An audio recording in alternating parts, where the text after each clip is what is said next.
বন্ধুরা কি হবে যদি ফ্রান্স, ব্রাজিল ও আর্জেন্টিনার তৈরি ফুটবলকে হাইড্রোলিক প্রেসের নিচে রেখে চাপ দেওয়া হয়? আপনি তো এটা নিশ্চয়ই জানেন হাইড্রোলিক প্রেস কতটা শক্তিশালী হয়ে থাকে, যা মুহূর্তের ভিতরে সবকিছুকে চুরমার করে দেয়। কিন্তু ফ্রান্স, ব্রাজিল ও আর্জেন্টিনার তৈরি কোন ফুটবলটি হাইড্রোলিক প্রেসের নিচে টিকতে পারবে?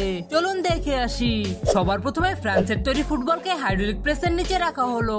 আর যখনই হাইড্রোলিক প্রেসের ওজন এই ফুটবলটির উপর পড়ে তখন তো প্রায় 230 কেজি ওজন পড়তেই এই ফুটবলটি সম্পূর্ণভাবে ফুটে যায়। চলুন এবার ব্রাজিলের তৈরি ফুটবলকে হাইড্রোলিক প্রেসের নিচে রেখে চাপ দেওয়া যাক। বন্ধুরা একই ব্রাজিলের তৈরি ফুটবল তো মাত্র 170 টন ওজন পড়তেই সম্পূর্ণভাবে ফেটে যায়। চলুন এবার আর্জেন্টিনার তৈরি ফুটবলকে হাইড্রোলিক প্রেসের নিচে রেখে চাপ দেওয়া যাক। তবে তার আগে বন্ধুরা, আপনি যদি মেসি অথবা নেইমারকে ভালোবেসে থাকেন তাহলে ভিডিওটিতে একটি লাইক করে চ্যানেলটিকে সাবস্ক্রাইব করুন এবং কমেন্টে আপনার পছন্দের খেলোয়াড়টির নাম লিখুন। আর বন্ধুরা, আর্জেন্টিনার তৈরি ফুটবল তো সব থেকে বেশি প্রায় 300 কেজি ওজন সহ্য করে নেয়।